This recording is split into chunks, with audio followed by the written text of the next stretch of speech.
Hello बच्चों, चलिए प्रश्न को पढ़ते हैं।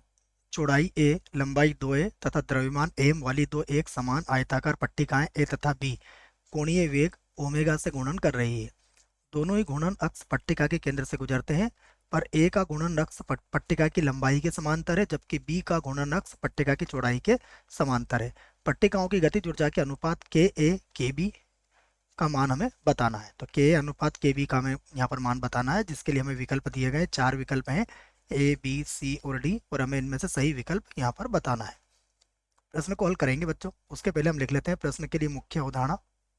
तो प्रश्न के लिए मुख्य अवधारणा, जिसकी सहायता से इस प्रश्न को हल किया जाएगा। मुख्य अवधारणा में हम कुछ सूत्रों को लिखेंगे जिसकी सहायता इस प्रश्न में ली जाएगी। सबसे पहले आपको आघूर्ण का सूत्र याद होना चाहिए। तो आघूर्ण के लिए हम इस प्रश्न में जो सूत्र लगाएंगे वो सूत्र होगा हमारा एम एल का वर्ग और बटे में कितना आता है 12 बच्चों। ठीक है ना, इस सूत्र का प्रयोग क्यों कर रहे हैं अभी हम इसको प्रश्न में ही समझेंगे।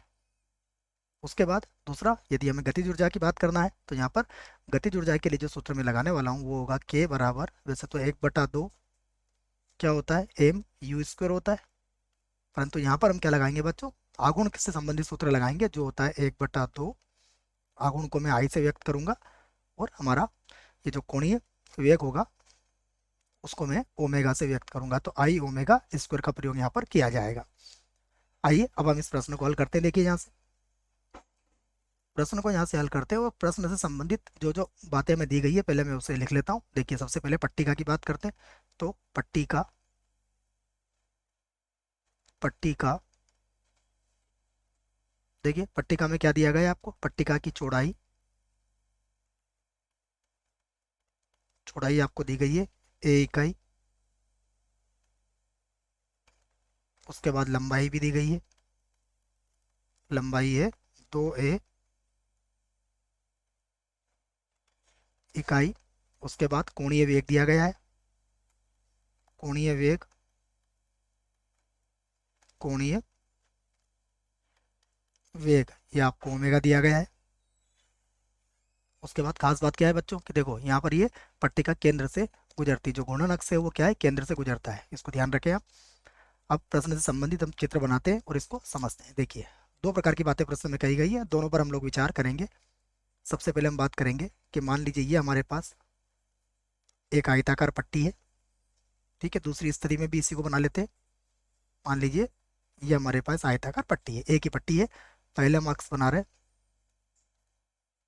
जो केंद्र से गुजर रहा है इसके, ये इसके लिए अक्ष हो गया, और एक अक्ष इसके, ये दूसरी स्थिति के लिए अक्ष हो गया बच्चों। ठीक है, ये इस स्थिति में आपको के ए ज्ञात करना है और इस स्थिति में आपको के बी ज्ञात करना है, और उसके बाद इनका अनुपात बताना है।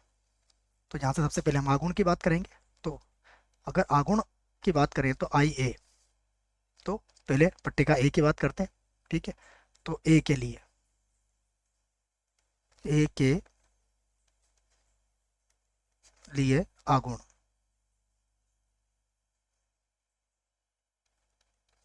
देखिए ए के लिए आघूर्ण क्या होगा, आई ए बराबर 1/2।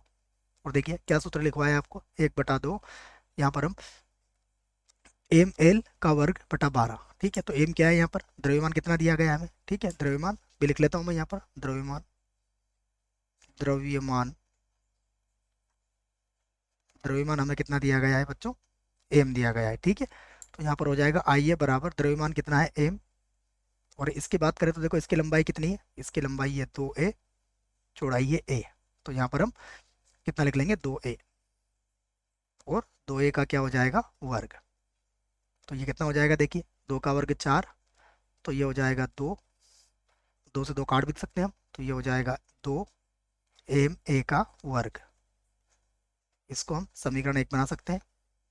और अब b के लिए, तो b के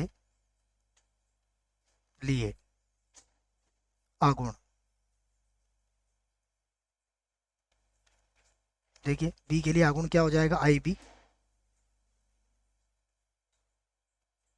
बराबर 1/2, द्रव्यमान तो दोनों का बराबर है बच्चों, एम ही आएगा। इस बार दूरी कितनी हो जाएगी a, तो ये हो जाएगा ए का वर्ग। ठीक है, तो कितना बन जाएगा ये हो जाएगा एम ए का वर्ग और बटे में कितना आ जाएगा, 2 आ जाएगा। अब हम अनुपात ले लेते हैं इसका। ठीक है, तो अब यहाँ पर लिख लेते हैं। अतः क्या पूछा गया है हमसे, के ए बटा के बी, इसी का अनुपात पूछा गया है। दोनों के मान में यहाँ पर लिख देता हूँ। देखो ये क्या हो जाएगा, ये होगा 1/2 आई ए, और देखिए किस सूत्र का प्रयोग करेंगे हम, ओमेगा हमें दिया गया है तो ओमेगा स्क्वायर बटा, यहाँ भी बन जाएगा 1/2 आई बी, और ये हो जाएगा ओमेगा स्क्वायर। तो ये तो कट जाएगा, हमारे पास क्या बचेगा, अगर ध्यान से देखेंगे तो हमारे पास बचेगा आई ए, और बटे में क्या बचेगा, आई बी।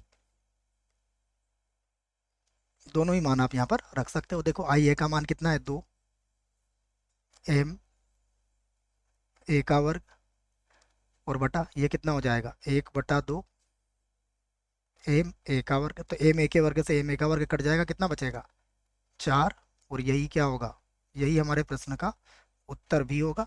देखते हैं विकल्प कौन सा सही है। तो देखिए ये भी गलत है, ये भी गलत है, ये भी गलत है, और जो डी विकल्प है ये इस प्रश्न के लिए सही विकल्प है। आशा करता हूँ बच्चों प्रश्न का उत्तर समझ में आया होगा। धन्यवाद।